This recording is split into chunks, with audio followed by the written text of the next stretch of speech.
너무 시끄러운 고독. 보흐밀 흐라발 지음 이창실 옮김. 태양만이 흑점을 지닐 권리가 있다. 괴테. 1장. 35년째 나는 폐지 더미 속에서 일하고 있다. 이 일이야말로 나의 온전한 러브스토리다. 35년째 책과 폐지를 압축하느라 35년간 활자에 찌든 나는 그동안 내 손으로 좋게 3톤은 압축했을 백과사전들과 흡사한 모습이 되어버렸다. 나는 맑은 샘물과 고인물이 가득한 항아리여서 조금만 몸을 기울여도 근사한 생각의 물줄기가 흘러나온다. 뜻하지 않게 교양을 쌓게 된 나는 이제 어느 것이 내 생각이고 어느 것이 책에서 읽은 것인지도 명확히 구분할 수 없게 되었다. 지난 35년간 나는 그렇게 주변 세계에 적응해 왔다. 사실 내 독서는 딱히 읽는 행위라고 말할 수 없다. 나는 근사한 문장을 통째로 쪼아 사탕처럼 빨아먹고 작은 잔에 든 리큐어처럼 홀짝대며 음미한다. 사상이 내 안에 알코올처럼 녹아들 때까지 문장은 천천히 스며들어 나의 뇌와 심장을 적실 뿐 아니라 혈관 깊숙이 모세혈관까지 비집고 들어온다. 그런 식으로 나는 단 한 달 만에 2톤의 책을 압축한다. 하지만 이 일을 신께서 축복하신 이 작업을 완수할 힘을 얻기 위해 엄청나게 많은 맥주를 마셨다. 지난 35년 동안 내가 마신 맥주의 양이면 올림픽 경기장의 풀이나 잉어 양식장도 가득 채울 수 있을 것이다. 그렇게 나는 뜻하지 않게 현자가 되었고 이제는 내 뇌가 압축기가 만들어 놓은 수많은 사고로 형성돼 있다는 걸 깨닫는다. 머리털이 모두 빠져버린 내 머리는 알리바바의 동굴이다.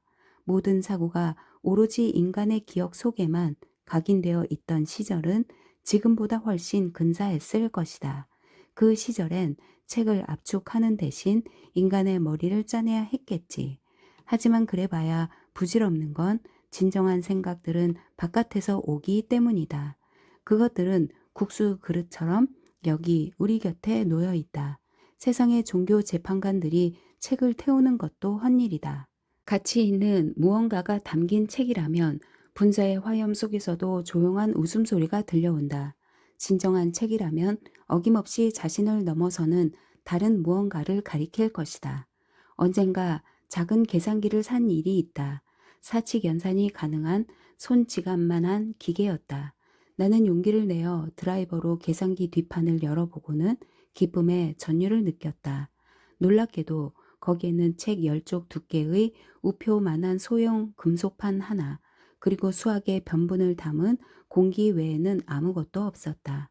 진정한 책에 내 눈길이 멎어 거기 인쇄된 단어들을 지우고 나면 남는 것은 대기 속에서 파닥이다. 대기 중에 내려앉는 비물질적인 사고들 뿐이다. 대기에서 자양분을 얻고 다시 대기로 돌아가는 사고들. 면병 속에 있으면서도 없는 성혈처럼 만사는 결국 공기에 불과하니까. 35년째 나는 책과 폐지를 꾸려왔고 15대에 걸쳐 사람들이 글을 읽고 써온 나라에서 살고 있다. 형언할 수 없는 기쁨과 그보다 더 큰 슬픔이 담긴 생각과 이미지를 머릿속에 차근차근 쌓아가는 습관과 광기가 항시 존재해온 유서 깊은 왕국에 나는 거주한다. 단단히 동여맨 한 보따리의 개념에 기꺼이 목숨을 바칠 각오가 되어 있는 사람들 사이에서 나는 살고 있다. 이제 그 모두가 내 안에서 되풀이된다. 35년째 나는 내 압축기의 붉은색 버튼과 녹색 버튼을 누르고 있지만 35년째 수 리터들이 맥주를 마셔온 것도 사실이다. 마시려고 마시는 게 아니라 난 술꾼이라면 질색이니까 사고의 흐름을 돕고 텍스트의 신부까지 더 잘 파고들기 위해서였다. 나에게 독서는 기분 전환이나 소일거리가 아님은 물론 쉽게 잠들기 위한 방편은 더더욱 아니다. 15대에 걸쳐 사람들이 글을 읽고 써온 나라에 사는 내가 술을 마시는 건 독서로 인해 영원히 내 잠을 방해받고 독서로 인해 선망증에 걸리기 위해서다. 고성한 정신의 소유자가 반드시 신사이거나 살인자일 필요는 없다는 해겔의 생각에 나 역시 동의하기 때문이다. 나라면 내가 글을 쓸 줄 안다면 사람들의 지극한 불행과 지극한 행복에 대한 책을 쓰겠다. 하늘은 인간적이지 않다는 것을 나는 책을 통해 책에서 배워 안다. 사고하는 인간 역시 인간적이지 않기는 마찬가지라는 것도 그러고 싶어서가 아니라 사고라는 행위 자체가 상식과 충돌하기 때문이다. 내 손 밑에서 내 압축기 안에서 희귀한 책들이 죽어가지만 그 흐름을 막을 길이 없다. 나는 상냥한 도살자에 불과하다. 책은 내게 파괴의 기쁨과 맛을 가르쳐 주었다. 세차게 퍼붓는 비와 건물 폭파 기사들을 나는 사랑한다. 거대한 타이어에 바람을 넣듯 폭파 기사들이 집과 거리를 송두리째 날려보내는 광경을 나는 몇 시간이고 서서 지켜본다. 벽돌과 돌과 지주가 몽땅 들리는 그 첫 순간만으로는 성에 차지 않는다. 뒤이어 집들이 고요히 내려앉는다. 옷이 흘러내리듯 기관이 폭발한 대형 여객선이 호련히 바닷속으로 가라앉듯 나는 그 자리에 남아 먼지 구름 속에서 우지끈대는 음악에 쌓여 생각한다. 내가 일하는 깊디 깊은 지하실과 희미한 전구 불빛 아래 35년을 만져온 압축기를 내 머리 위 마당에서 사람들이 오가는 발소리가 들린다. 천장에 난 통로로 마치 하늘에서 풍요의 뿔들이 쏟아져 내리는 듯한 모습이 보인다. 뚜껑문으로 포대나 나무 상자 혹은 종이 상자에서 폐지가 무더기로 쏟아진다. 시든 꽃이나 포장지 다발 또는 유효기간이 지난 연극 티켓이나 팸플릿, 아이스바 껍질, 낙서로 뒤덮인 커다란 종이장, 핏물밴, 정육점 종이, 예리한 필름 조각, 타자기 리본이 가득 든 바구니, 생일 꽃다발도 있다. 때론 누군가가 무게를 늘리려고 포석을 쑤셔 넣은 신문지 뭉치가 지하실로 떨어져 내리기도 한다. 못 쓰는 가위나 칼, 망치, 장돌이, 정육점 칼도 있고 커피 찌꺼기가 들러붙은 거무스레한 잔이나 시들 대로 시든 웨딩 부케, 멀쩡한 장례 화환이 끼어 있을 때도 있다. 나로 말하자면 35년째 이 모두를 내 압축기에 넣어 압축해왔다. 그것들은 한 주에 3번씩 트럭에서 화물 열차로 옮겨져 제지 공장으로 향한다. 그러면 그곳 인부들이 꾸러미를 묶은 철사를 잘라낸 뒤 내 작업물을 산과 알칼리 용액에 던져 넣는다. 걸핏하면 내 손을 베는 면도날도 녹여버리는 강력한 용액이다. 그런데 밀려드는 폐지 더미 속에서 희귀한 책의 등짝이 빛을 뿜어낼 때도 있다. 공장지대를 흐르는 혼탁한 강물 속에서 반짝이는 아름다운 물고기 같달까. 나는 부신 눈을 잠시 다른 곳으로 돌렸다가 그 책을 건져 앞치마로 닦는다. 그런 다음 책을 펼쳐 글의 향기를 들이마신 뒤 첫 문장의 시선을 받고 호메로스 풍의 예언을 읽듯 문장을 읽는다. 그러고 나서야 그 책을 상자 안에 내 값진 발견물들 사이에 넣어둔다. 누군가가 기도서 몇 권과 함께 내 지하실에 실수로 내다 버린 성화 카드들로 장식한 상자다. 뒤이어 나를 위한 미사인 독서 의식을 행하고 내가 만든 꾸러미 안에 그렇게 읽은 책을 올려놓는다. 각각의 꾸러미를 아름답게 꾸며 하나하나에 나의 개성을 부여하고 내 서명을 남겨야 하기 때문이다. 꾸러미들이 저마다 뚜렷이 구분되게 하기 위해 골머리를 앓는다. 그러려면 매일 2시간씩 초과 근무를 하고 1시간 먼저 출근해야 한다. 산더미처럼 쌓이는 폐지를 모두 처리하려면 때로는 토요일에도 일해야 한다. 지난달에는 사람들이 유명 화가들의 복제화 600kg을 내가 일하는 지하실에 쏟아붓고 갔다. 렘브란트와 할스, 모네, 마네, 클림트, 세잔을 비롯한 유럽 화가들의 그림이었다. 이제 나는 각각의 꾸러미를 이 복제화들로 둘러싼다. 저녁이 되어 모든 꾸러미가 화물 승강기 옆에 나란히 놓일 때면 나는 그 눈부신 광경을 하염없이 바라본다. 여기엔 야간 순찰이 있고 저기엔 사스키아가 있다. 풀밭 위에서의 점심 식사와 목맨 사람의 집이 있는가 하면 게르니카도 보인다. 꾸러미마다 한복판에 파우스트나 돈 까를로스 같은 책이 활짝 펼쳐진 채 들어있다는 사실을 아는 사람은 세상에 나뿐이다. 고약한 냄새를 풍기는 피 묻은 종이 상자에는 히페리온이 들었고 낡은 시멘트 부대 한 무더기에는 짜라투스라는 이렇게 말했다의 피신처로 쓰인다. 어느 꾸러미가 괴테나 실러, 휠덜린, 니체의 무덤으로 쓰이는지 아는 사람도 나뿐이다. 나 홀로 예술가요, 관객임을 자처하다 결국 녹초가 되어버린다. 날마다 죽을 것만 같은 피로에 찢기고 마음의 상처를 입는다. 이 피로를 덜어내고 자아의 막대한 소진을 줄이기 위해 나는 쉴 새 없이 맥주를 마시고 후젠스키 주점으로 향한다. 다음 꾸러미에 대해 꿈꾸고 명상할 시간은 충분하다. 그러기 위해 미래를 좀 더 분명히 보기 위해 나는 몇 리터고 맥주를 들이켠다. 각각의 꾸러미마다 귀중한 유물을 숨겨두기 때문이다. 시든 꽃이나 알루미늄 박 술 장식, 천사의 머리칼에 덮여 보이지 않는 활짝 열린 어린 아이의 관. 이 지하실에서 나 자신의 현존만큼이나 놀라운 현존을 과시하는 이 책들에게 나는 작고 아늑한 보금자리를 만들어준다. 내가 이를 끝내지 못해 늘 허둥대는 이유가 그것이다.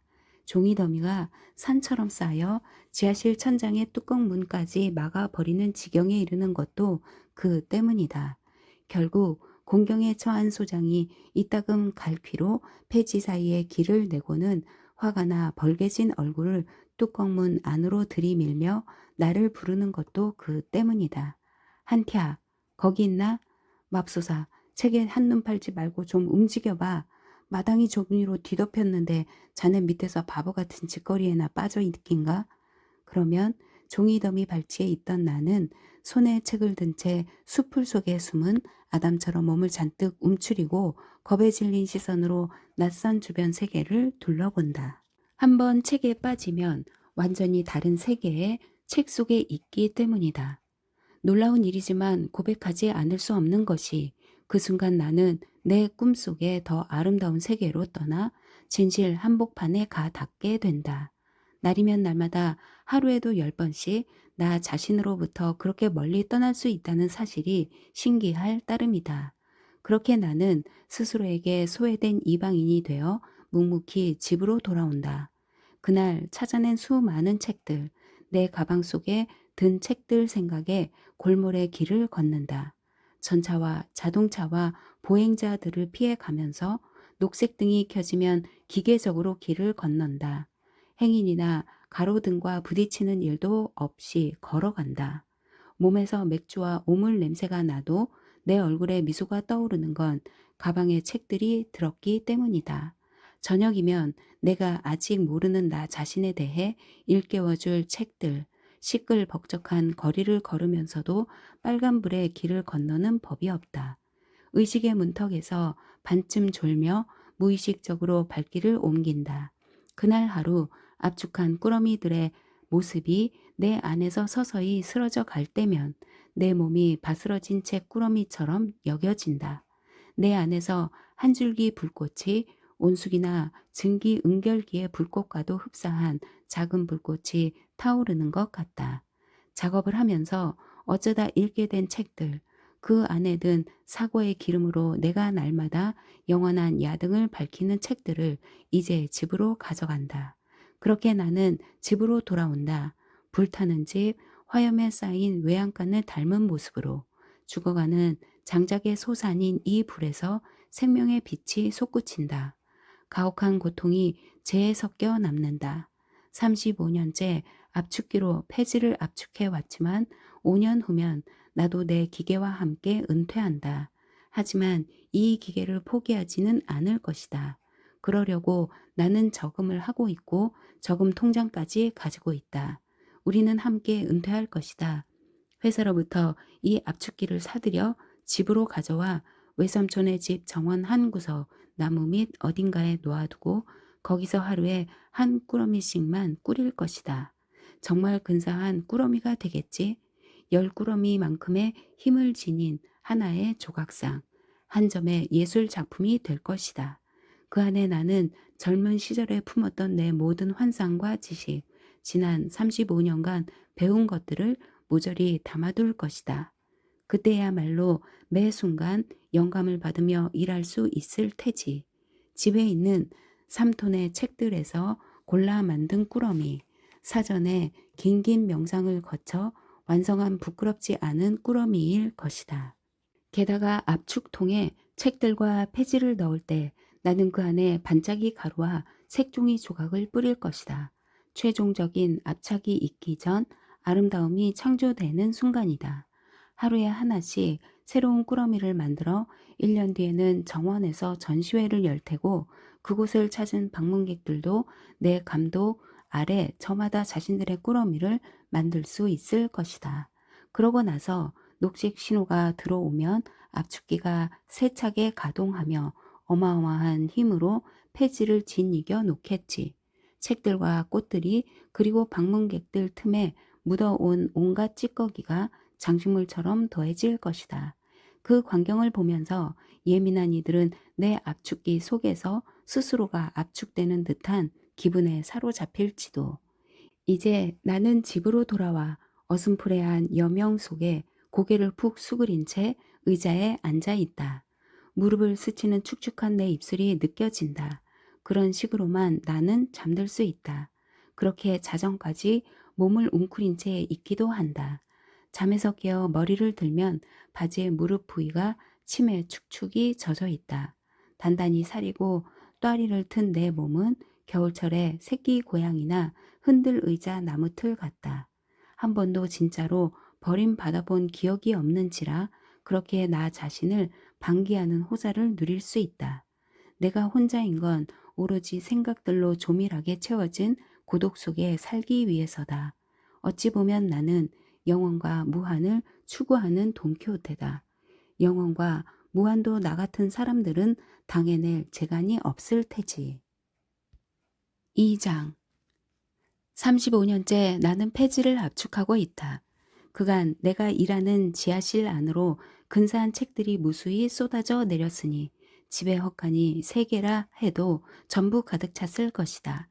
제2차 세계대전이 막바지에 이른 어느 날 사람들이 내 압축기에 한 바구니 가득한 책들을 쏟아놓았다. 첫 순간에 충격이 가신 뒤 나는 그 책들 중 하나를 펼쳐보았다. 프로이센 왕실 도서관의 인장이 찍혀 있었다. 다음 날은 가죽 장정의 책 한 무더기가 지하실 천장에서 쏟아져 내렸다. 책들의 금박 입힌 단면과 제목이 대기 가득 빛을 발했다. 나는 한달음에 위로 올라갔다가 두 젊은이와 마주쳤고 그들에게서 결국 진상을 알아냈다. 노베 스트라셰치 인근에 헛간 하나가 있는데 볏집에 책이 얼마나 많이 묻혀 있던지 까무러칠 지경이었다고 했다. 나는 군 사서와 함께 스트라셰치로 향했다. 벌판에 모습을 드러낸 헛간은 하나가 아니라 셋이었는데 하나같이 프로이센 왕실 도서관의 책들로 넘쳐났다. 애초에 도취 상태에서 벗어나자 우리는 이 일을 두고 논했다. 그 뒤 한 주 내내 군용차들이 줄을 지어 그 책들을 프라하의 외무성 부속 건물로 실어 날랐다. 난세가 좀 진정되면 책들을 원래 있던 자리로 돌려보내기 위해서였다. 그런데 누군가 책들의 은신처를 누설하는 바람에 프로이센 왕실 도서가 전리품으로 규정되어 트럭에 도로 실리는 처지가 되었다. 그리하여 단면에 금박을 입힌 가죽 장정의 이 책들은 기차역으로 향했고 그곳에서 한 주 내내 억수 같은 비를 맞으며 열차의 무게 차량들에 실려 있었다. 마지막 트럭이 역에 도착했을 때 열차 차량들에서는 검댕과 인쇄용 잉크가 뒤섞인 금빛물이 줄줄 흘러내렸다. 그 광경을 목격한 나는 가로등에 몸을 기댄 채 할 말을 잃었다. 마지막 차량이 안개비 속으로 사라졌을 때 내 얼굴에서는 눈물과 빗물이 뒤섞여 흘러내렸다. 역에서 나오는데 순경이 보이기에 그에게 다가가 두 손을 교차시켜 내밀며 애원했다. 손에 수갑이든 포승이든 채워달라고. 나는 죄를, 인륜을 거스른 죄를 범한 참이라고. 순경이 결국 나를 경찰서로 데려갔는데 그곳에서 나는 조롱거리가 되는 것으로도 모자라 구덩이 속에 쳐넣겠다는 협박까지 받았다. 그러고 나서 수년이 지난 뒤 나는 부르주아 저택들이나 성들의 장서를 통째로 떠맡는데 익숙해져 버렸다. 고급스러운 모로코 가죽 장정의 아름다운 책들이었다. 그것들을 나는 화물열차에 가득가득 실었고 30번째 차량에 책이 채워지면 스위스나 오스트리아행 기차가 움직이기 시작했다. 값을 매길 수 없을 만큼 귀중한 이 장서들은 그곳에서 킬로그램당 1코르나에 팔릴 것이었다. 그렇다고 그걸 보고 놀라거나 눈물을 흘리는 사람은 아무도 없었고 나 역시 예외가 아니었다. 기차가 떠나가는 모습을 지켜보며 나는 미소를 지었다. 내 안에는 이미 불행을 냉정하게 응시하고 감정을 다스릴 수 있는 힘이 자리했다. 그렇게 나는 파괴 행위에 깃든 아름다움을 이해하기 시작했다. 나는 다른 열차의 차량들에도 화물을 실었고 수많은 열차가 킬로그램당 1코르나에 팔릴 짐을 싣고 서방으로 떠나갔다. 나는 가로등에 기대 서서 마지막 차량의 후미등에 시선을 고정한 채 그 광경을 응시했다. 레오나르도 다빈치가 자신의 기마상을 산산조각 내려고 총을 겨눈 프랑스 군인들을 바라보았던 것처럼 이 순간의 나처럼 다빈치 역시 거기나마 그 끔찍한 광경을 주의 깊고 만족스러운 시선으로 지켜보았겠지. 하늘은 전혀 인간적이지 않고 사고하는 인간 역시 마찬가지라는 것을 그는 이미 알고 있었던 것이다. 그 무렵의 어느 날 어머니가 돌아가실 것 같다는 소식을 듣게 되었다. 나는 자전거를 타고 집으로 달려갔다. 그런데 몹시 갈증이 나서 우선 지하실로 뛰어들어 응고된 우유가 든 차가운 단지를 양손으로 땅바닥에서 들어올렸다. 그러고는 우유를 정신없이 들이켰는데 난데없이 두 개의 눈이 보였다. 그래도 목이 너무 말라서 계속 마셨는데 두 눈이 다시 나타났다. 한밤중에 터널 속을 달려오는 기관차의 전조등 불빛 같달까? 여차하면 내 눈과 닿을 것처럼 가까운 거리였다. 그 순간 살아있는 무언가가 입 안으로 미끄러져 들어왔다. 나는 입안에서 마구 버둥대는 개구리 다리를 잡아당겨 정원에 내던진 뒤 침착하게 우유를 마저 마셨다. 레오나르도 다빈치처럼 엄마가 죽었을 때 내 안에 모든 것이 울었지만 막상 내게는 흘릴 눈물이 남아있지 않았다. 화장터를 나서자 한 줄기 가느다란 연기가 하늘로 피어오르는 모습이 보였다. 엄마가 어여쁜 모습으로 하늘로 오르고 있었다. 10년째 지하실 폐지 더미 속에서 일해온 터라 나는 습관처럼 화장터의 지하 공간으로 내려가 보았다. 책들을 두고 하는 일을 거기서도 똑같이 하고 있다는 느낌이 들었다. 시신 내 굴을 태운 참이었고 그 가운데 엄마는 세 번째였다. 나는 꼼짝도 않고서 인간의 궁극적인 실체를 목격하고 있었다. 장의사 인부가 뼈를 추려 곱게 갈아서 어머니의 마지막 유해를 철제의 상자에 담았다. 나는 두 눈을 크게 뜨고 지켜보았다. 기차가 스위스와 오스트리아에서 킬로그램당 1코르나에 팔릴 굉장한 화물을 싣고 떠났을 때처럼 그 순간 머릿속에는 칼 샌드버그의 시구만 맴돌았다. 사람에게서 남는 건 성냥 한 갑을 만들 만큼의 인과 사형수 한 명을 목매달 못 정도 되는 철이 전부라는 것. 한 달 뒤에 나는 막 넘겨받은 엄마의 유골함을 들고 외삼촌의 집 정원에 들어섰다. 자신의 철도 신호소에 앉아있던 외삼촌은 우리를 보자 소리를 질렀다. 아, 내 누이로군. 내가 돌아왔어. 그는 유골함을 받아들고 무게를 가늠해 본 뒤 누이 동생의 몸이 전만 못하다고 말했다. 생전에 75kg은 좋게 나가던 누이였는데 실제로 저울에 달아보니 제의 무게가 적어도 50g은 축이나 있었다. 그는 장롱 위에 유골함을 올려놓았다. 그러다 어느 화창한 여름날 외삼촌은 무밭에서 김을 매다가 문득 떠올렸다. 누이는 그러니까 내 엄마는 무라면 사족을 못 썼다는 것을. 그는 통조림 따개로 유골함을 연 뒤 무밭에 엄마의 재를 뿌렸고 나중에 우리는 그 물을 맛있게 먹었다.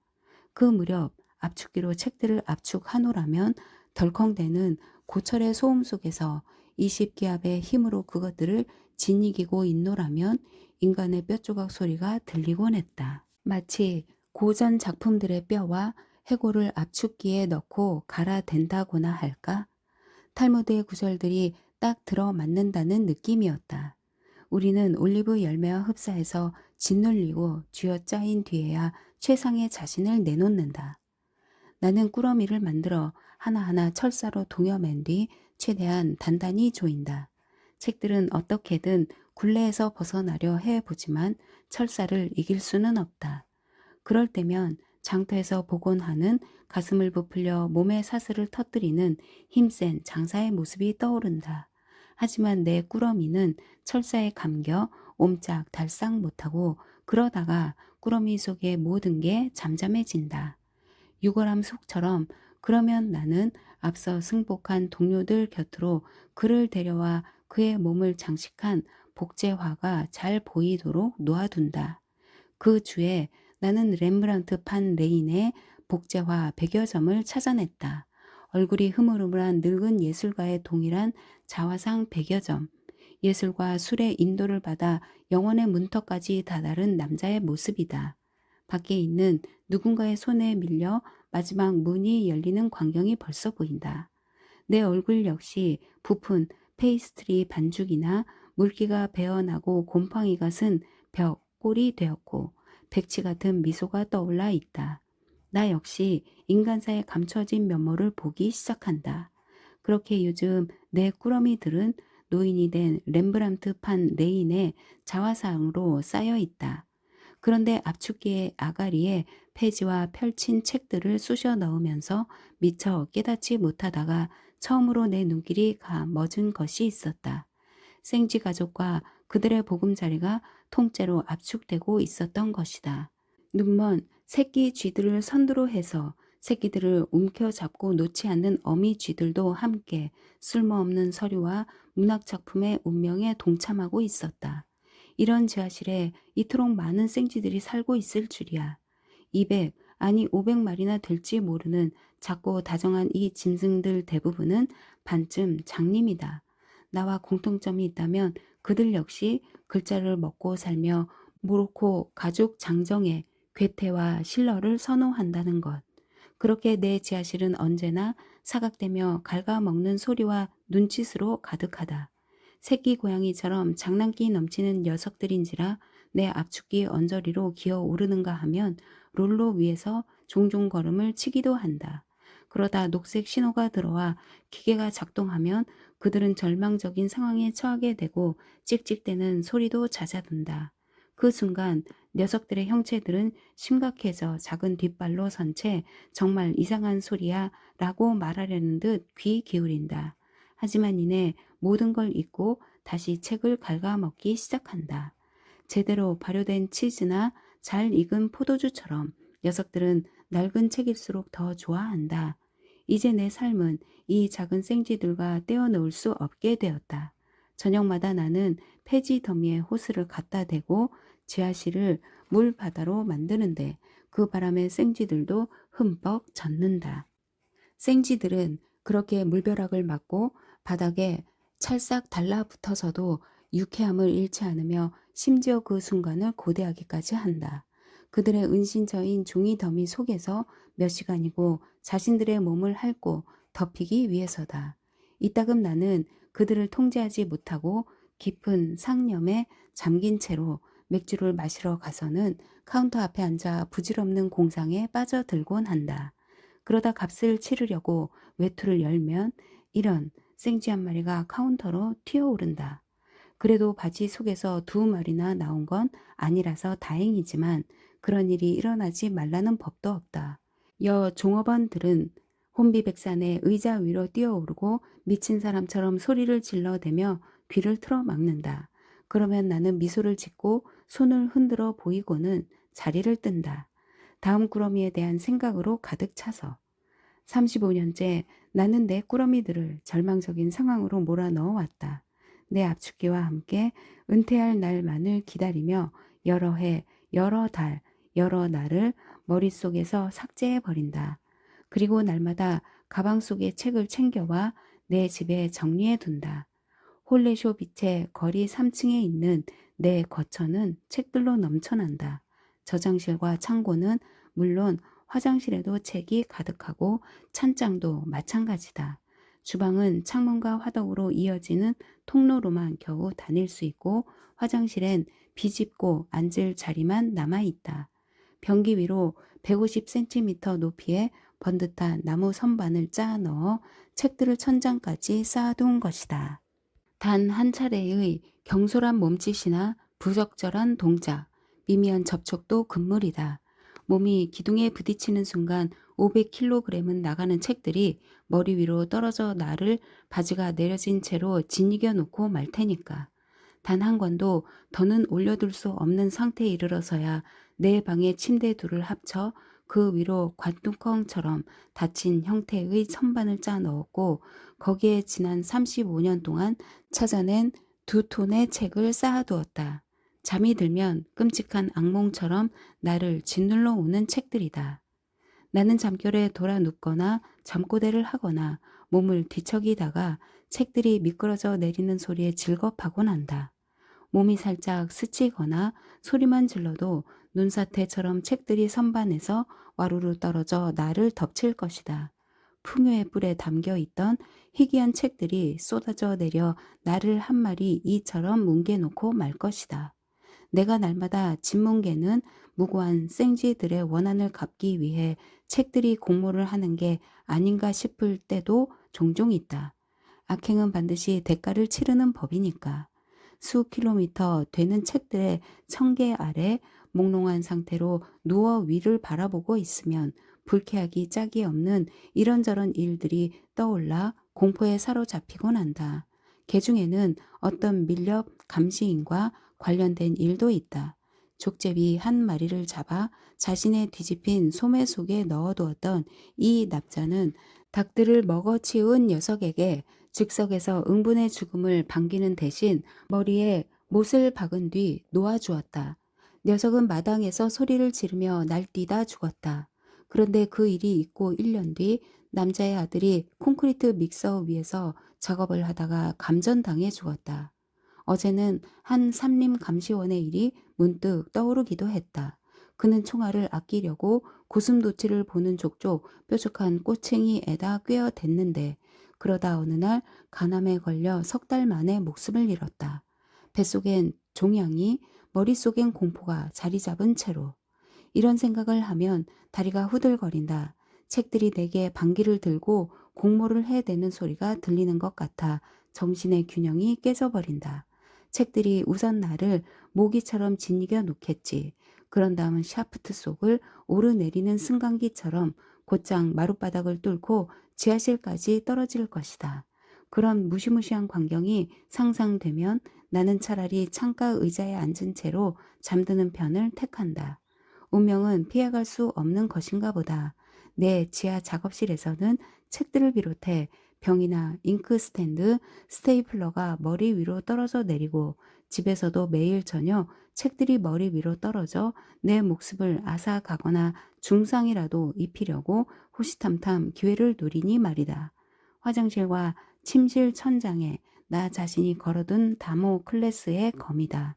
그것이 나를 밖으로 내몰아 그 근사한 종말에 맞설 수 있게 해주는 유일한 방편인 맥주를 사러 가게 만든다.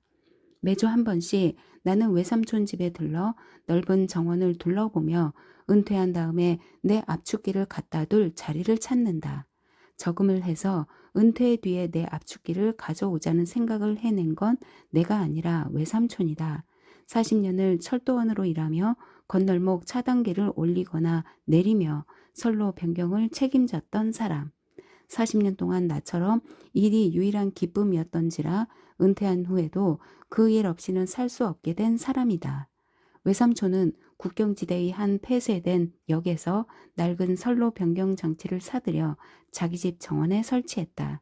소시적에 운전공이며 기계공으로 일했던 동료들이 한때 제철소에 광석을 실어 날랐던 소형 기관차인 오렌슈타인 앤 코펠을 고철 더미에서 찾아냈다.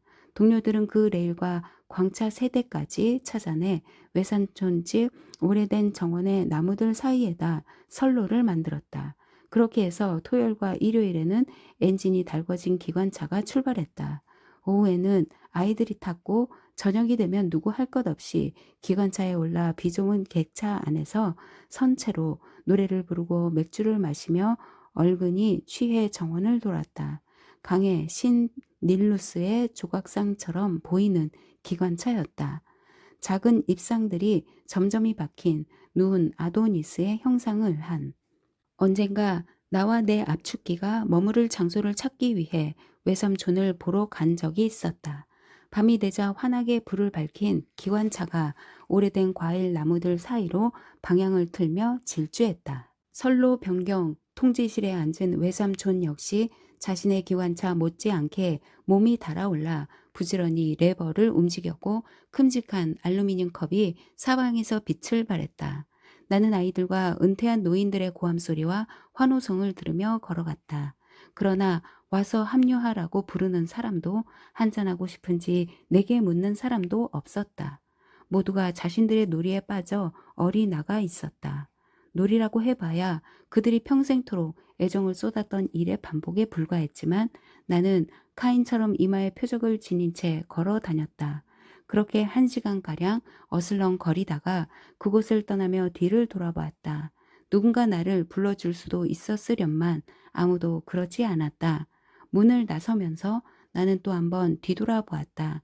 초롱과 선로 변경 통제실의 불빛 속에서 아이들과 노인들의 형상이 어렴풋이 흔들리고 있었다.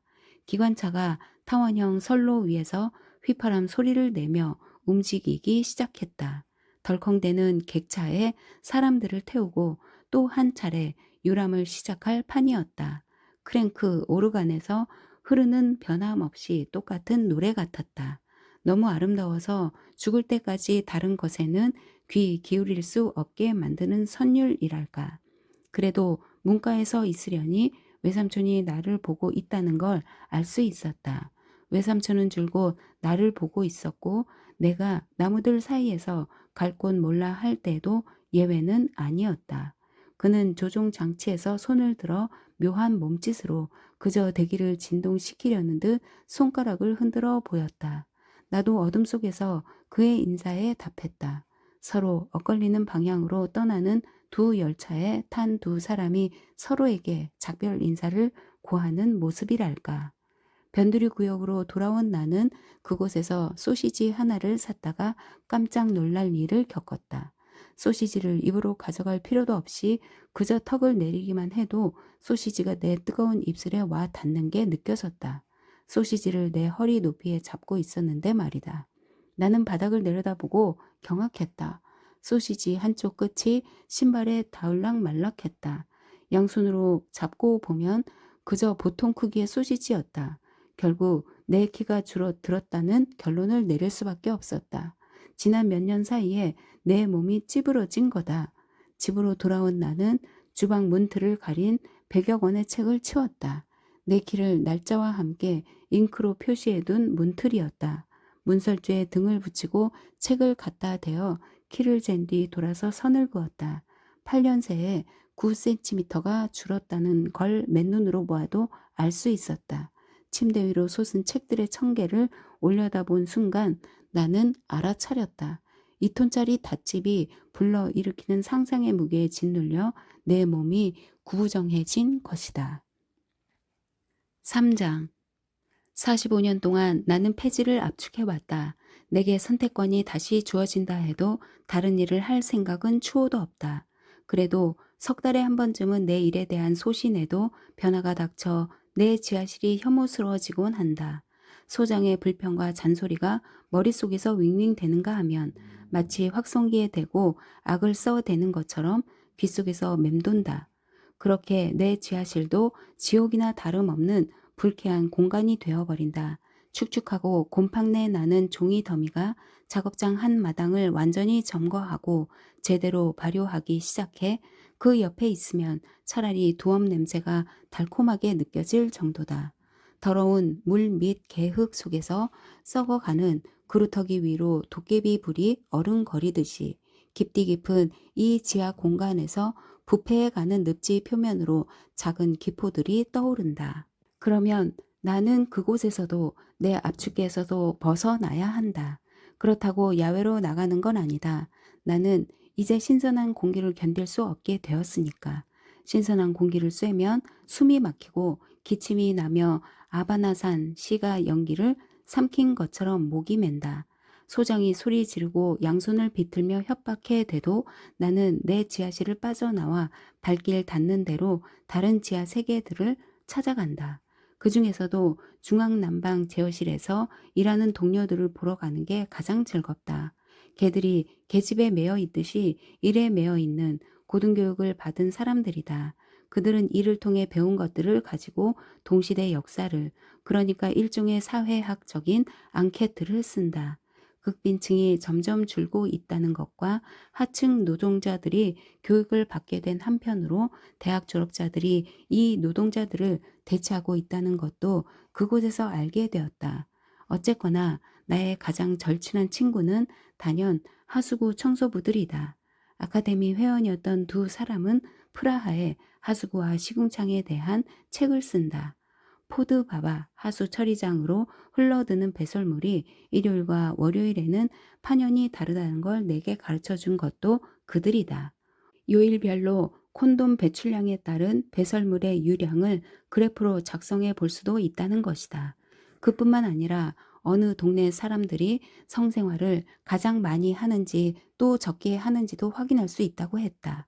그런데 무엇보다 인상 깊었던 건 인간의 전쟁만큼이나 전면적인 회색 쥐들과 검은 시궁쥐들의 전쟁과 관련해 그들이 쓴 기사였다.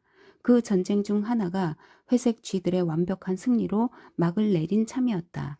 쥐들이 지체 없이 두 개의 무리, 두 개의 종조, 두 개의 조직화된 사회로 나뉘어 싸웠던 것이다.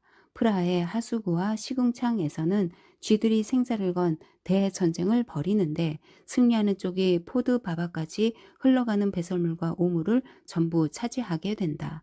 그러나 전쟁이 끝나면 변증법의 논리대로 승자가 다시 두 진영으로 나뉜다는 것도 그 고매한 하수구 청소부들이 내게 알려주었다. 기체나 금속을 비롯해 세상에 존재하는 모든 것이 투쟁을 통해 생명 활동을 재개하기 위해 분열을 겪듯이 말이다. 이처럼 상반되는 것들의 균형을 부여하려는 욕구에 의해 조화가 이루어지며 세상이 통째로 휘청되는 일은 절대로 일어나지 않는다. 정신의 투쟁 역시 여느 전쟁 못지않게 끔찍하다라고 한 랭보의 말이 적확하다는 것을 그렇게 나는 이해하게 되었다. 또한 그리스도의 입에서 나온 나는 평화를 주러 온 게 아니라 검을 주러 왔다라는 냉옥의 말의 의미도 간파하게 되었다.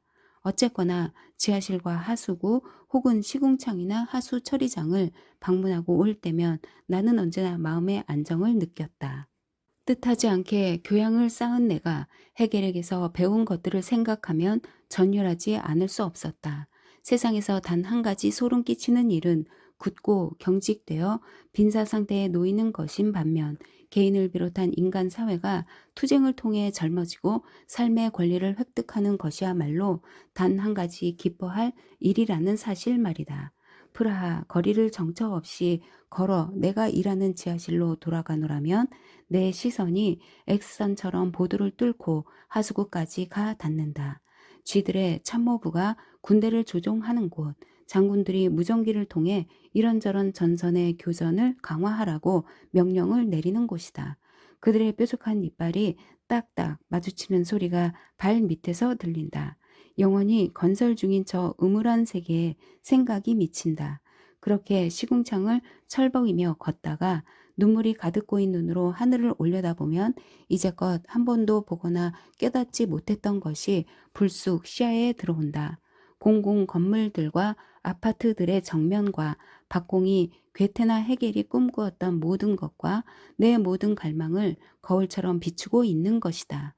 그것들은 모범이자 목표인 헬레니즘, 즉 그리스의 아름다움을 반영한다. 도리아 양식과 그 기둥들과 트리글리프 장식과 코니스가 그렇고 이오니아식 소용돌이 장식과 프리즈, 코린트식 아칸더스 이파리 장식과 사원 입구, 여신상 기둥과 난간, 그리고 집들의 지붕 역시 그렇다.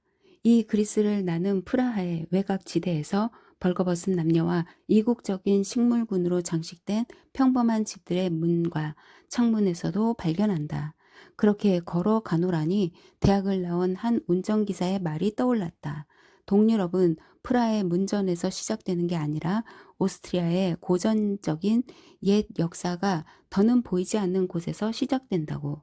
그러니까 그리스 정신이 진동하는 고막 맨 끝자락 갈리시아의 어딘가에서 시작된다는 것이다.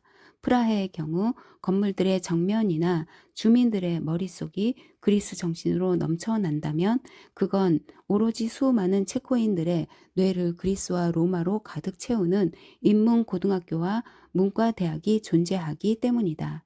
수도의 하수구에서 두 패로 나뉜 쥐들이 서로 밀어내며 어이없는 전쟁을 벌이는 동안 추락한 천사들이 각자의 지하실에서 일하고 있다. 전투에서 패한 교양인들이다. 한 번도 이 전투에 가담한 적이 없지만 세상을 완벽히 설명하기 위해 고군분투하는 사람들이다. 지하 작업실로 돌아오자 내 작은 생쥐들이 환영의 춤을 추고 뛰어오르며 내게 파티를 열어주었다. 그걸 보니 하수구 쪽으로 난 화물용 승강기 샤프트 바닥에 뚜껑 문이 하나 있다는 게 생각에 미쳤다. 나는 거기로 내려가 마음을 단단히 먹고 뚜껑을 열어 젖혔다. 무릎을 꿇은 채 하수구에서 흐르는 물들의 노랫소리에 귀 기울였다. 화장실에 변기물 내리는 소리, 세면대에서 찰랑이는 선율, 욕조에 비눗물 빼내는 소리가 들렸다.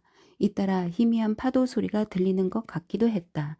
그러나 신경을 곤두세우고 들으니 교전 중인 쥐들의 함성이 뚜렷이 분간되었다. 살을 갉아먹는 소리, 탄식과 환호성, 찰랑대는 물소리, 전사들의 몸에서 나는 꾸르륵 소리, 어디라고 꼬집어 말할 수 없는 먼 곳에서 들리는 소리였다. 어디라도 상관없었다. 하수구를 덮은 쇠 창살이나 뚜껑을 열어 젖히고 아래로 내려가기만 하면 쥐들의 마지막 전투를 목격할 수 있을 테니까. 기쁨의 환호성으로 막을 내릴 그 모든 걸 다시 시작할 여유를 찾아내기 전까지는 아마도 마지막일 전쟁을. 나는 뚜껑문을 닫고는 새로운 지식으로 가득 차 내 압축기가 있는 대로 돌아왔다. 내 발밑 하수구마다 잔인한 전투가 벌어지고 있었다. 그러고 보면 쥐들의 하늘 역시 인간적이지 못하다. 나는 또 어떤가 35년째 폐지를 꾸리고 있는 나는 35년째 지하실에 살다시피 하면서 나 또한 쥐들을 닮게 되었고 이젠 목욕이라면 질색이다. 소장의 사무실 바로 뒤편에 욕실이 하나 있는데도 말이다. 목욕을 하면 병이 날 테니 위생에 너무 집착해선 안 될 것 같다. 장갑도 안 끼고 맨손으로 일하기 때문에 저녁마다 손을 씻기는 한다. 그 정도는 나도 할 줄 안다. 하지만 하루에도 몇 번씩 씻는다면 피부가 온통 갈라지고 말 것이다. 그렇긴 해도 아름다움에 대한 그리스적인 이상에 사로잡힐 때면 한쪽 발 혹은 심지어 목을 씻기도 하며 그 다음 주에는 다른 쪽 발 혹은 한쪽 팔을 씻는다. 큰 종교 축제가 이어지는 시기에는 상반신과 양다리를 씻기도 한다. 그런 일들은 사전에 예측할 수 있기에 항히스타민제를 미리 복용해 둔다. 눈 오는 날에조차 걸리는 건초열을 예방하기 위해서다. 그 정도는 나도 할 줄 안다. 이제 내 압축기로 돌아와 일을 한다. 각각의 꾸러미마다 한가운데다 철학자의 책을 활짝 펼쳐 올려둔다. 도시를 가로질러 아침 일찍 산책을 하니 마음이 평화롭다. 나와 비슷한 수많은 사람들이 프라하의 밑바닥, 지하실과 지하 공간에서 활기 넘치는 생생한 생각들로 머릿속을 가득 채운 채 살아가고 있는 것이다. 그걸 알고 나니 혼자가 아니라는 사실에 기운이 난다. 일도 한결 덜 부담스럽고 저절로 되는 것 같아. 나는 시간을 되돌려 내 젊은 시절까지 거슬러 올라가 본다. 그 시절만 해도 나는 토요일마다 바지를 다리고 신발을 닦아 밑창까지 광을 냈다. 젊은 때에 깨끗한 걸 좋아하고 자신의 이미지에 도취해 그 이미지를 개선하려고 노력까지 하니까. 숯을 꽉 채운 다리미로 허공에 동그라미를 그린다. 불똥이 튄다. 정성껏 바지 주름을 잡고 입안 가득 머금은 물을 축축한 천에 내뿜는다. 나인 핀스를 할 때마다 늘 무릎을 땅에 대고 공을 던져 달아해지는 바지의 오른쪽 다리에 공들여 다리미질을 한다. 김이 나는 헝겊을 치우면서 바지 주름이 제대로 잡혔을까 걱정이 이만저만이 아니다. 그러고는 마침내 바지를 꿰입고 집을 나와 마을 광장으로 향한다. 아래 주점에 다다르기 직전 뒤를 돌아보니 어머니가 내 옷차림을 꼼꼼히 살피며 감탄 어린 눈길로 나를 바라다 보는 모습이 보인다. 저녁이 되어 나는 무도회에 와 있다. 내가 기다리던 만차가 홀 안으로 들어온다. 그녀의 옷에 달린 리본들과 머리카락과 같이 엮어 닿은 장식 끈들이 기다랗게 나부낀다. 음악이 시작되자 나는 그녀하고만 춤을 춘다. 주변 세계가 회전목마처럼 빙글빙글 돈다. 춤추는 사람들 사이에 자리가 나는지 겼는지라며 폴카 리듬에 맞춰 그녀와 함께 원 안으로 날아든다. 춤의 소용돌이 속에서 만차의 리본들이 팽팽히 수평을 이루며 우리를 싸고 돈다. 내가 춤의 속도를 늦추면 리본은 천천히 내려앉고 힘껏 돌면 다시 떠오른다. 만차의 작은 손에는 수놓은 흰 손수건이 들려있다. 그 손을 잡은 내 손에 리본이 스친다. 그녀를 사랑한다고 나는 처음으로 그녀에게 고백한다. 그러자 그녀가 속삭인다. 그녀도 날 사랑한다고. 수학교 시절부터 그랬다고. 그녀는 내 몸에 바싹 다가붙어 나를 끌어안는다. 우리는 어느 때보다 서로를 가까이 느낀다. 여자들이 춤 상대를 고르는 순서에서 만차가 내게 파트너가 되어달라고 요청하자 나는 좋아요 하고 힘껏 외친다. 그런데 춤이 막 시작되려는 순간 그녀는 얼굴이 창백해져 양해를 구하더니 잠시 자리를 뜬다. 홀 안으로 돌아온 그녀의 손이 차갑다. 내 손에 이끌려 그녀는 빙글빙글 돌고 또 돈다. 내가 얼마나 춤을 잘 추는지, 우리 둘이 얼마나 잘 어울리는 한 쌍인지 모두에게 보여주고 싶다. 폴카의 리듬이 점점 빨라져 어지럽다. 만차의 리본들이 그녀의 따은 아마빛 머리와 함께 선회한다. 갑자기 사람들이 춤을 추다 말고 뒷걸음질 치더니 역겹다는 얼굴로 우리를 애워싼다. 우리를 보며 찬탄하는 게 아니다. 끔찍한 무언가가, 나도 만차도 제때 알아차리지 못한 무언가가 일종의 원심력처럼 그들을 우리에게서 밀어낸 거다. 그 순간 만차의 어머니가 끼어들어 다짜고짜 딸의 팔을 잡아챈다. 경악한 어머니는 딸을 데리고 황급히 무도회장을 빠져나간다. 아래 주점을 뒤로 하고 다시는 그곳에 발을 들이지 않는다. 그 일이 있고 난 뒤 나 역시 몇 년 동안 만차를 보지 못하게 된다. 그 저녁 이후로 그녀는 사람들에게 똥바가지 쓴 만차로만 통한다. 춤 상대를 고르는 순간의 감격과 내 사랑 고백을 들은 뒤의 동요로 만차는 어두컴컴한 선술집 화장실에 다녀와야 했는데 피라미드 모양의 대변이 가장자리까지 차오른 시골 변소에 그만 리본을 적시고 만 것이다. 그러고 나서 불빛이 환한 홀까지 달려왔는데 그녀의 리본이 빙글빙글 돌면서 사정거리 안에서 춤추는 사람들 모두를 치며 똥물을 튀겼던 것이다. 나는 폐지를 압축한다. 녹색 버튼을 누르면 압축판이 전진하고 붉은색 버튼을 누르면 후진한다. 이것이 세상의 기본적인 움직임이다. 헬리콘의 밸브나 반드시 원점으로 돌아오는 원처럼 만차는 명예를 회복하지 못한 채 자신의 잘못이 아닌 치욕을 견뎌야 했다. 그녀에게 닥친 일은 지나치게 인간적인 일이었다. 그런 일을 두고 괴테라면 울리케 폰 레베초프를 용서해 주었겠고 셸링이라도 카롤리네를 용서해 주었을 것이다. 라이프니츠라면 그의 아름다운 정부 조피 샤를로테를 결코 용서하지 않았을 것이고 과민한 휠덜린 역시 곤타르트 부인에게 그랬을 테지만 5년 뒤 나는 모라비아에서 만차를 다시 만났다. 리본 사건 이후로 그녀의 가족 모두가 그곳으로 옮겨가 살고 있었다. 그녀는 내 애원을 받아들여 내게 용서를 베풀었다. 나는 신문에서 읽는 다양한 사건들을 비롯해 만사에 죄책감을 느끼는 사람이었으니까. 마침 내가 5천 코로나짜리 복권에 당첨된 터라 그녀에게 가벼운 여행을 떠나자고 제안했다. 돈을 좋아하지 않았던 나는 예금 통장 따위에 신경 쓰고 싶지 않아 이 뜻밖의 소득을 어떻게든 빨리 써버려야겠다는 생각뿐이었다. 우리는 황금산으로 떠나 레너 호텔에 묵게 되었다. 이 비싼 호텔을 택한 건 한시라도 빨리 돈과 근심에서 벗어나고 싶어서였다.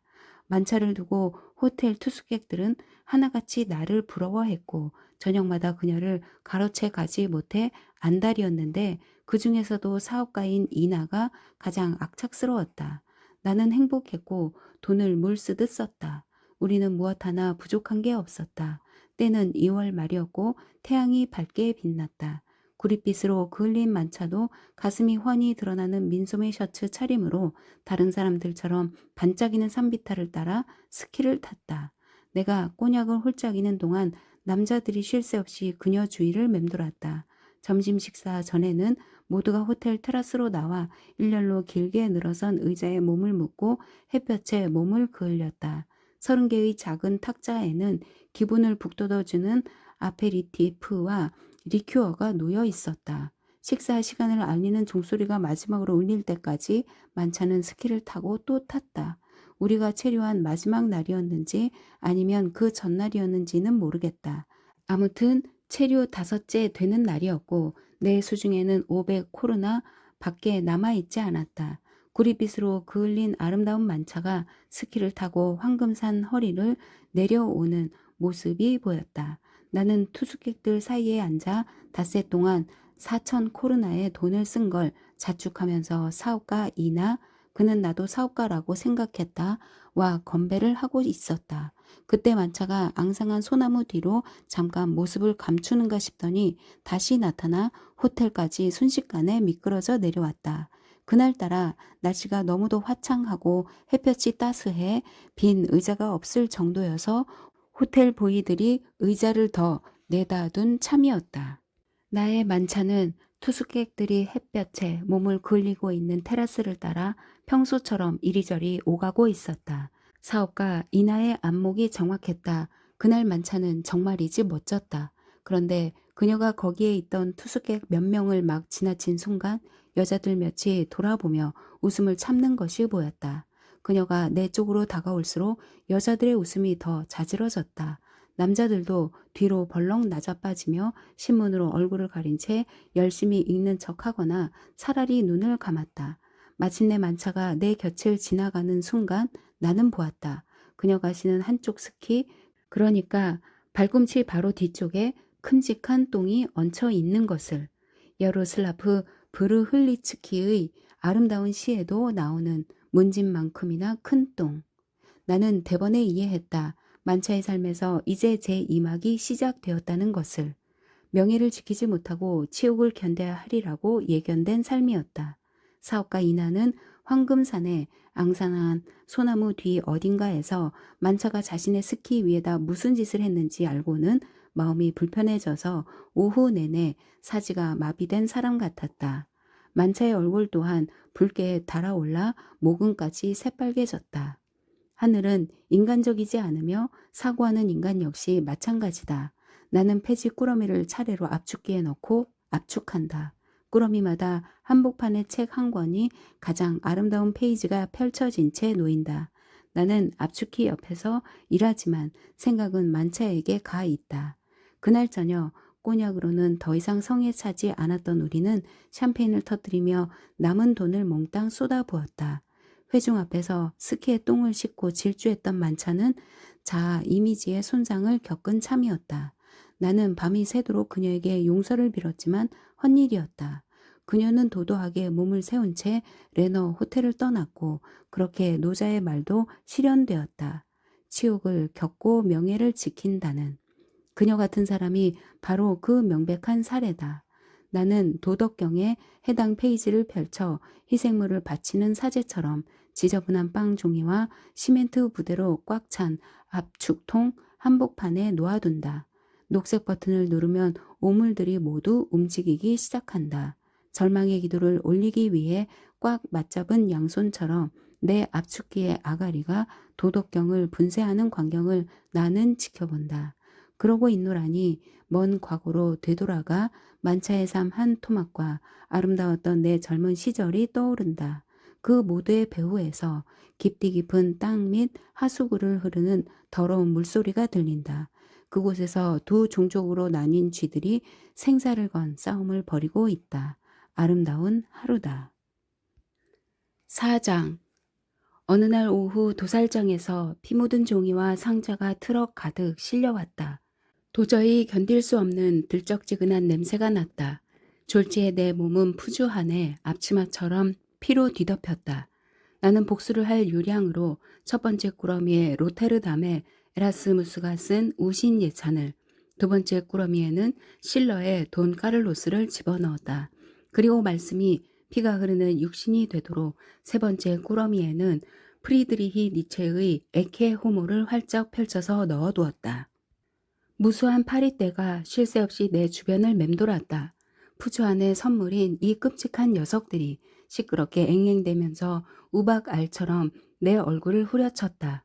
내가 맥주를 내 단지째 비우고 있을 때 압축기 근처에 우아한 젊은이 하나가 나타났다. 나는 그를 대번에 알아보았다. 예수였다.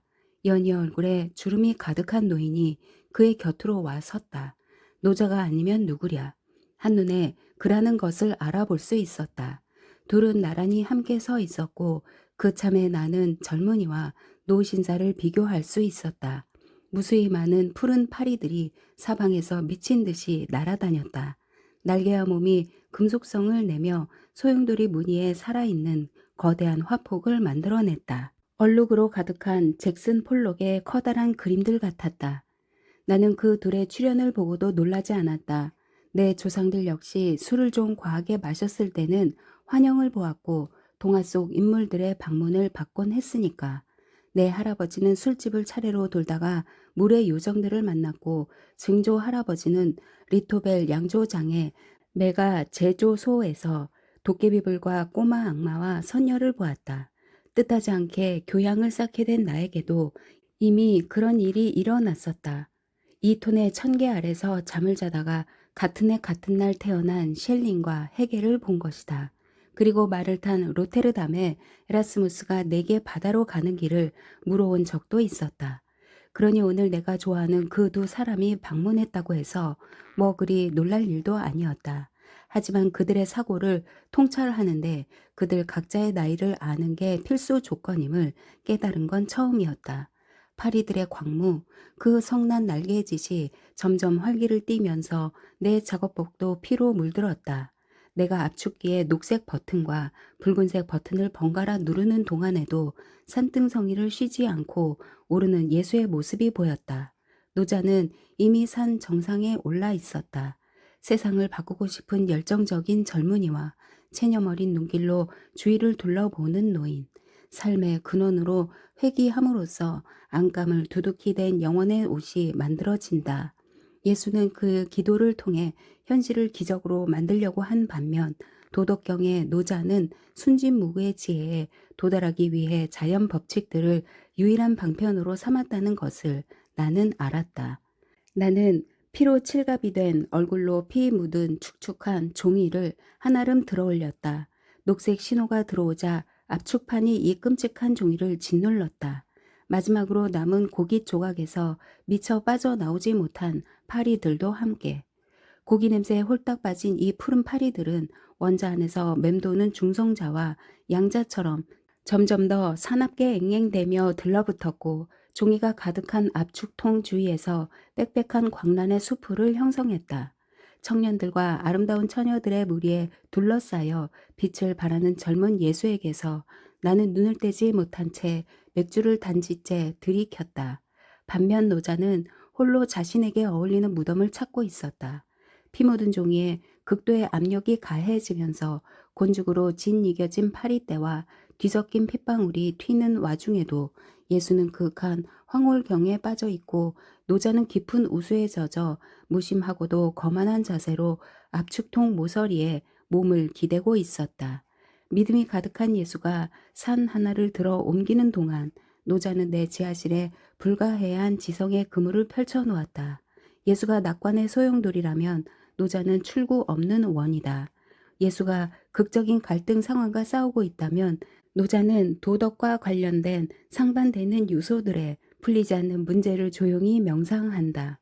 붉은색 신호가 들어오자 온통 피로 물든 압축판이 후진해서 돌아왔고 나는 압축통에 고기의 악취가 나는 축축한 포장지와 판지와 상자를 양손으로 던져 넣었다. 내게는 아직 프리드리히 니체가 리하르트 바그너와의 우주적인 우정을 이야기한 책에 페이지를 들썩일 힘이 남아 있었다.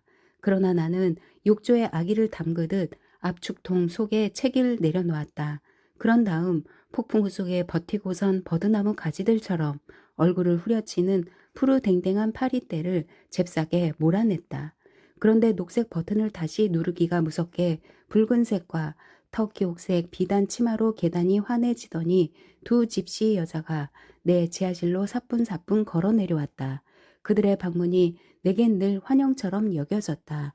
애인의 칼에 맞아 벌써 죽었으려니 믿고 있던 예기치 못한 순간에 그들은 나를 보러 왔다. 내 어린 집시 여자들은 온갖 종류의 폐지를 모아다가 보찜을 만들어 등에 지고 왔다. 옛날에 여자들이 숲에서 풀을 베어 나를 때 쓰던 그런 커다란 보찜이었다. 두 여자가 그렇게 등에 짐을 지고 시끌벅적한 거리를 뒤뚱대며 걸어오면 행인들은 비켜나 길 모퉁이로 사라졌다.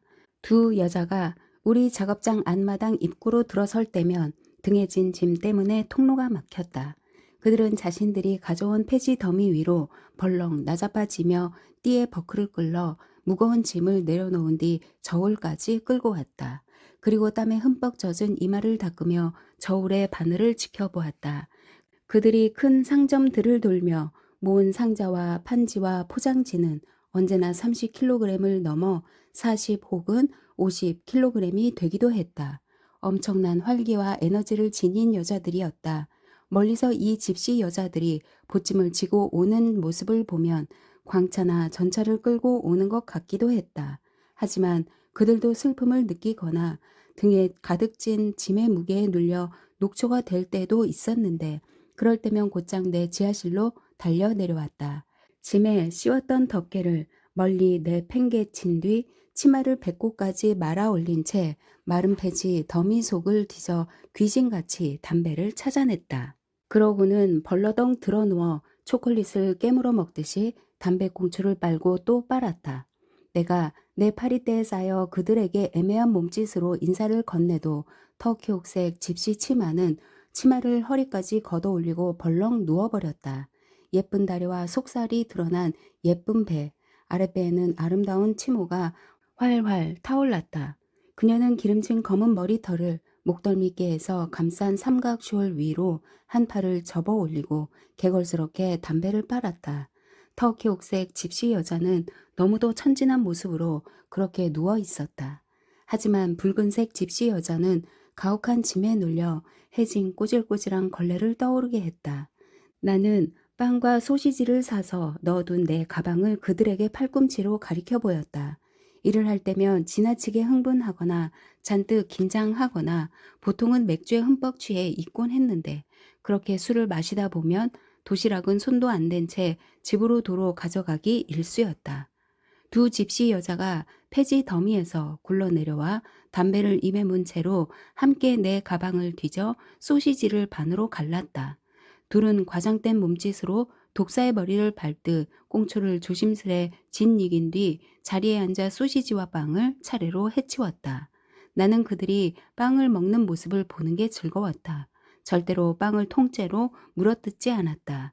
두 여자는 돌연 진지해진 표정으로 손가락으로 빵 조각을 떼어 입안에 넣고는 고개를 끄덕였다.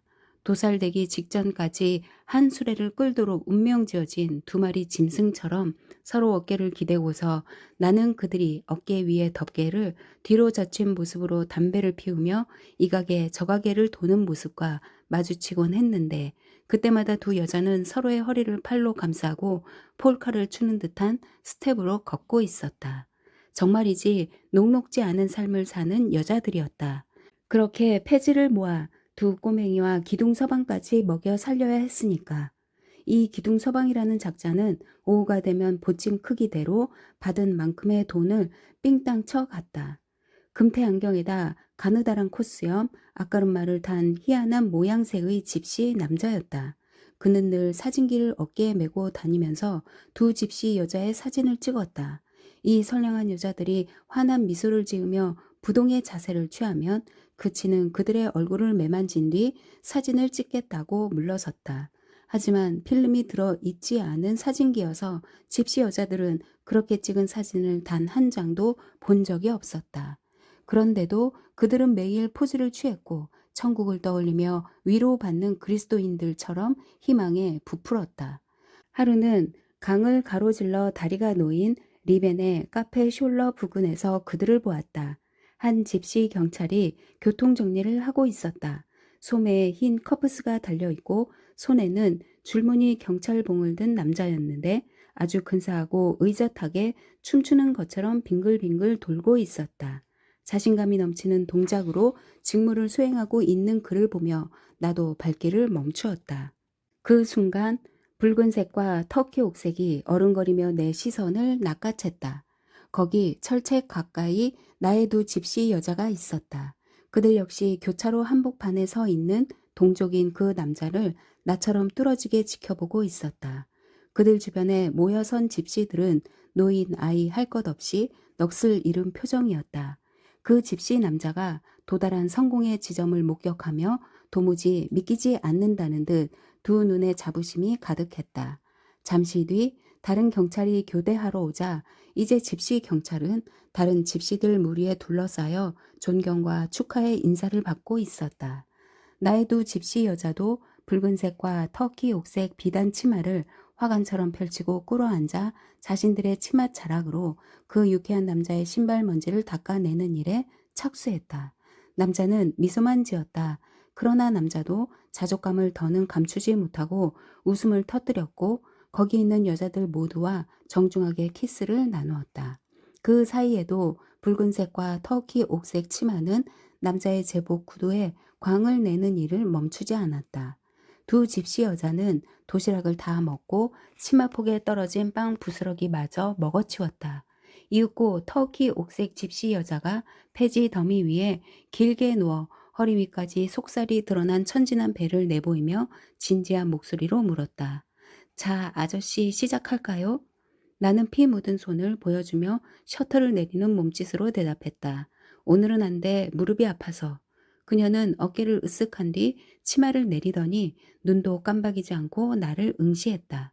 계단에 앉아있는 붉은색 집시 여자도 마찬가지였다. 두 여자는 기운과 생기를 웬만큼 되찾자 덥게 귀퉁이를 거머쥐고는 계단을 달려 올라갔다.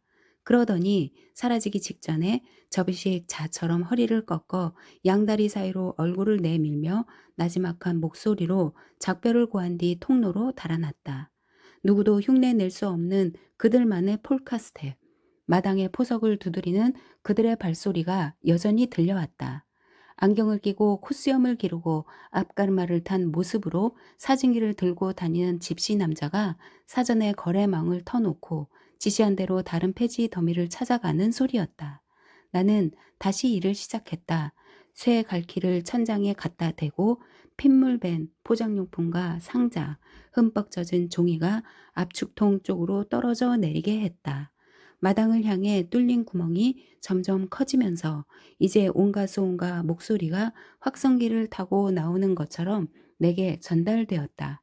단골로 폐지를 모아오는 넝마주의 몇몇이 뚜껑문 아래로 몸을 숙이고서 국부이신 카렐 사세의 연구대를 꼭 닮은 내 압축기가 놓인 바닥 쪽을 내려다보았다. 그들은 성당 정면, 현관 위의 조각상들만큼이나 작아 보였다. 그 순간 난데없이 소정의 모습이 보였고 분노와 증오가 가득 서린 목소리가 내 머리 위로 쏟아져 내렸다. 고함을 지르는 소장의 손이 고통으로 뒤틀렸다. 한թ야, 그 떠돌이 점쟁이 년들이 거기나마 무슨 짓을 한 게지?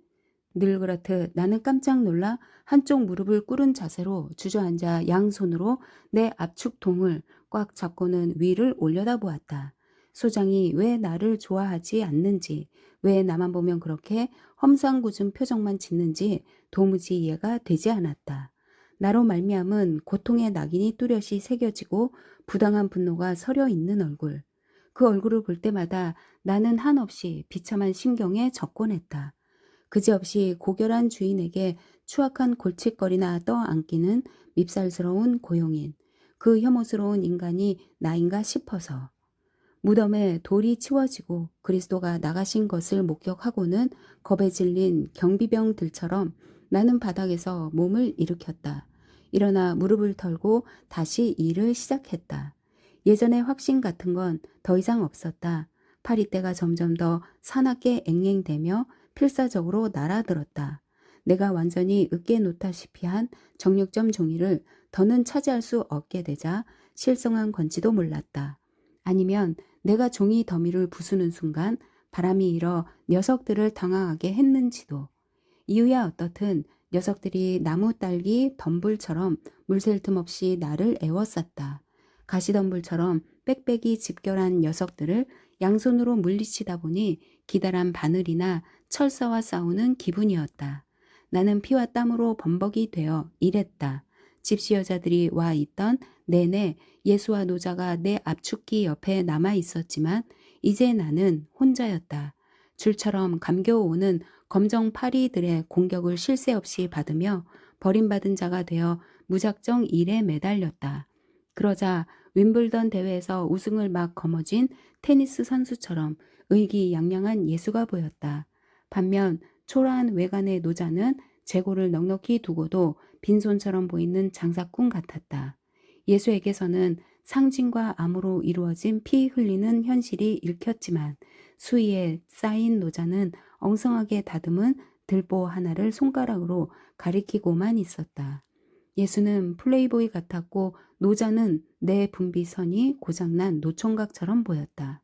예수는 오만한 손과 힘찬 몸짓으로 적들에게 저주를 내렸지만 노자는 체념한 사람처럼 팔을 늘어뜨리고 있었다.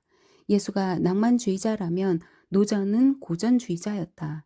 예수는 밀물이요 노자는 썰물, 예수가 봄이면 노자는 겨울이었다. 예수가 이웃에 대한 효율적인 사랑이라면 노자는 허무의 정점이었다.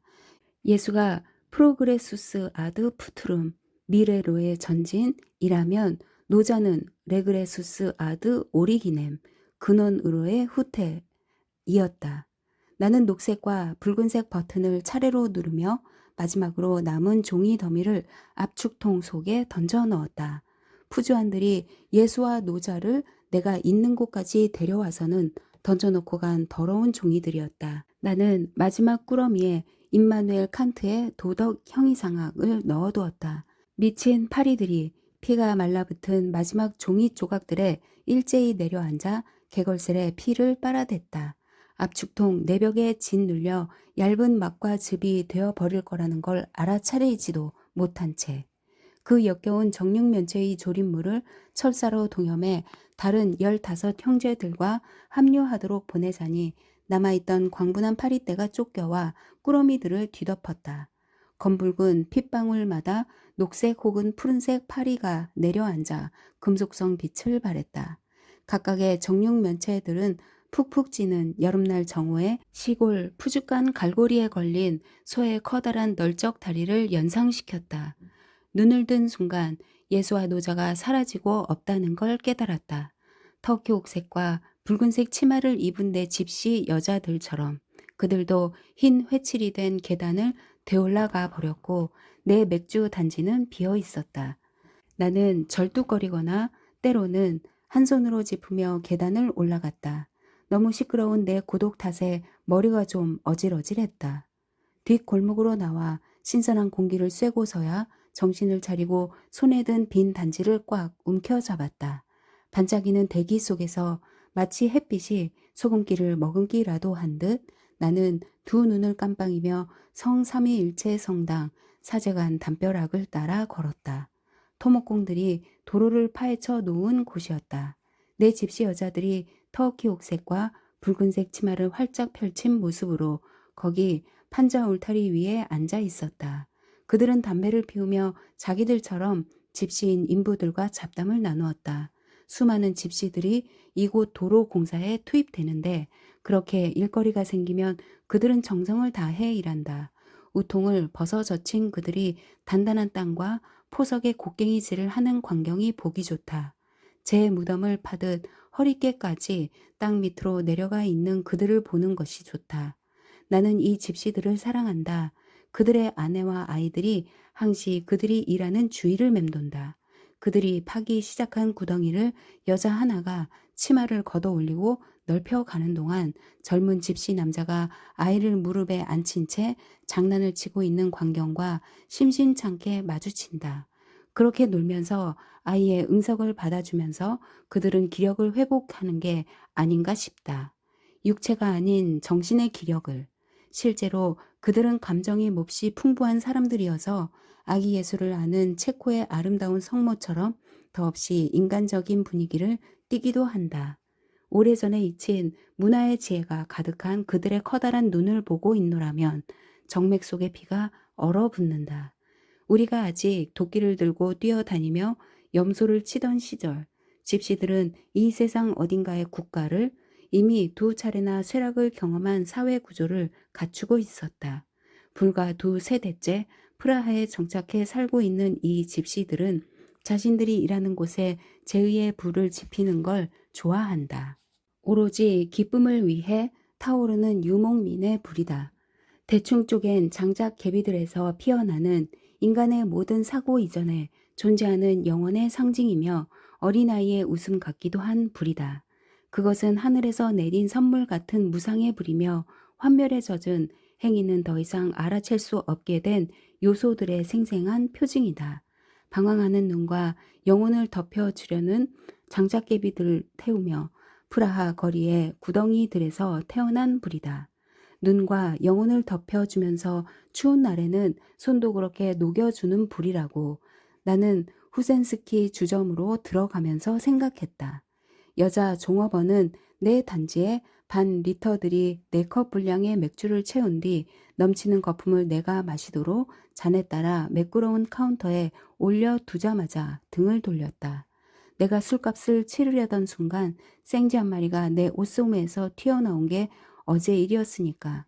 아니면 피가 덕지덕지 달라붙은 내 손이 역겨웠거나 내가 손으로 후려쳐 짓이겨 놓은 파리들이 내 이마에 끈적끈적하게 들러붙어 있었기 때문인지도. 나는 생각에 잠긴 채 여기저기 파헤쳐진 길을 걸어 돌아왔다. 터키 옥색과 붉은색 치마가 성삼위일체 성당 담벼락 위에서 햇빛을 받아 어른거렸다. 사진기를 든 집시 남자가 두 발짝 뒤로 물러서서 파인더를 들여다보았다. 그는 싸구려 채색화처럼 혈색이 좋은 두 얼굴을 마지막으로 매만진 뒤 여자들의 턱을 치키며 행복한 미소를 주문했다.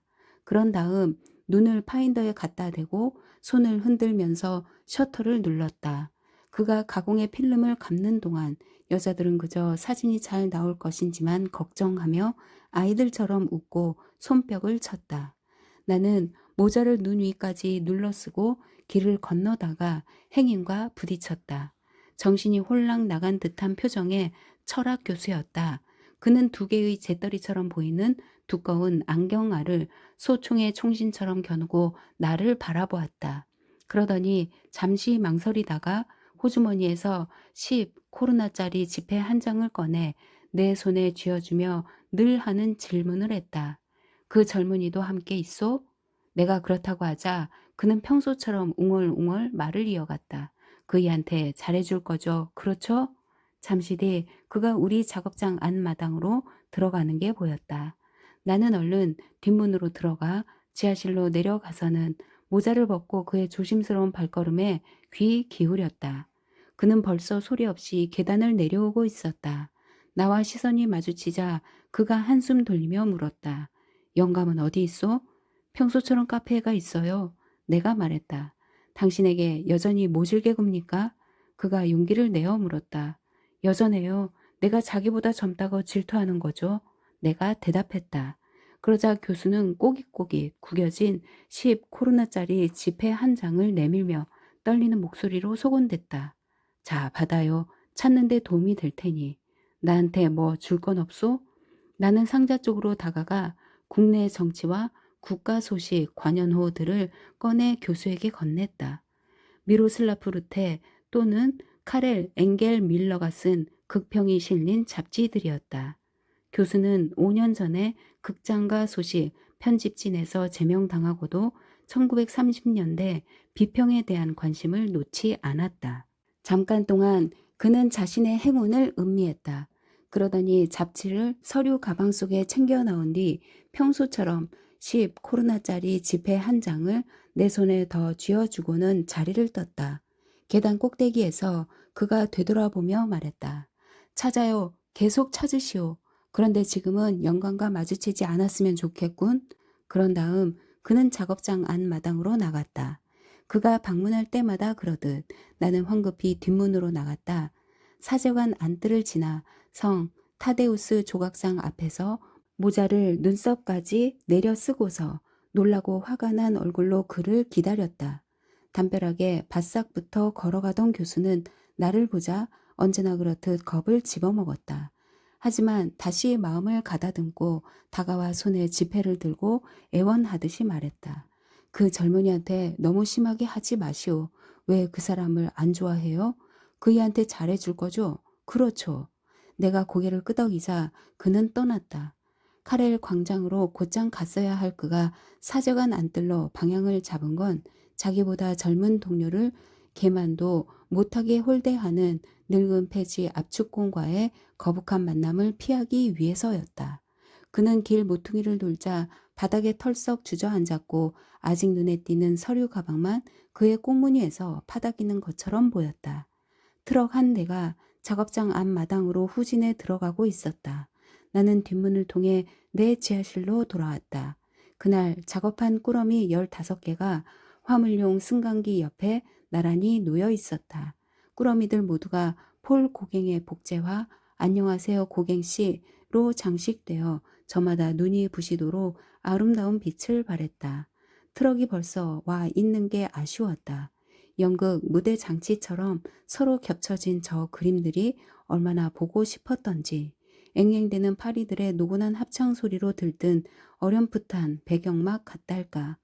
하지만 운전사가 신호를 보내왔고 나는 내 꾸러미들을 이동대로 하나씩 나르지 않으면 안 되었다.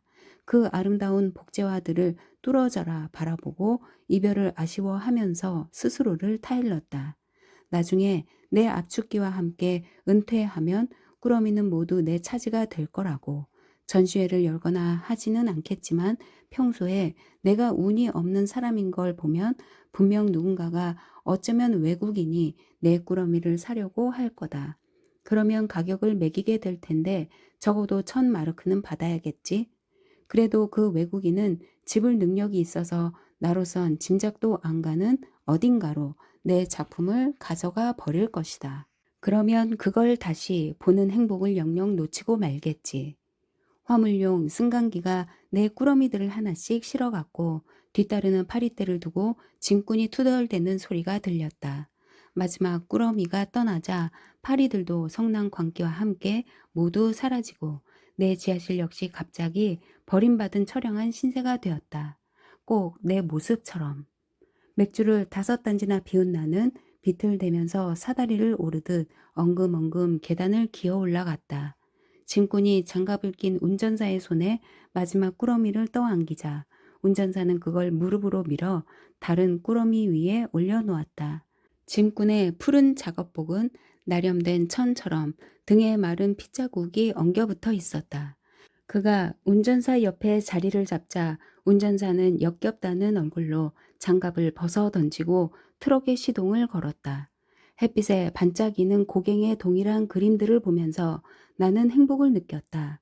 행인들의 눈을 즐겁게 해줄 안녕하세요 고갱씨였다. 울긋불긋한 이 멋진 트럭과 마주치는 행인들 모두가 기쁨을 맛보리라. 광기에 사로잡힌 파리들은 트럭과 함께 작업장 안마당을 떠났지만 스팔레나 거리의 햇빛에 다시 활기를 띠고 트럭 주위를 정신 창란에 걸린 듯이 날아다녔다. 푸른색과 녹색, 금갈색의 저 미친 파리들은 큰 상자들 안에 고갱 씨와 함께 갇혀 있다가 제지 공장에서 산과 알칼리 용액 속에 용해될 운명이었다. 녀석들에겐 이미 부패한 이 피보다 더 좋은 게 세상에 없었으니까. 지하실로 도로 내려가다가 소장과 마주쳤다. 그는 순교자인 양 얼굴로 무릎을 꿇고 마주잡은 두 손을 쳐들며 내게 애원했다. 한태야, 부탁이야. 자네한테 이렇게 무릎 꿇고 간청하네. 아직 늦지 않았으니 정신을 차리게.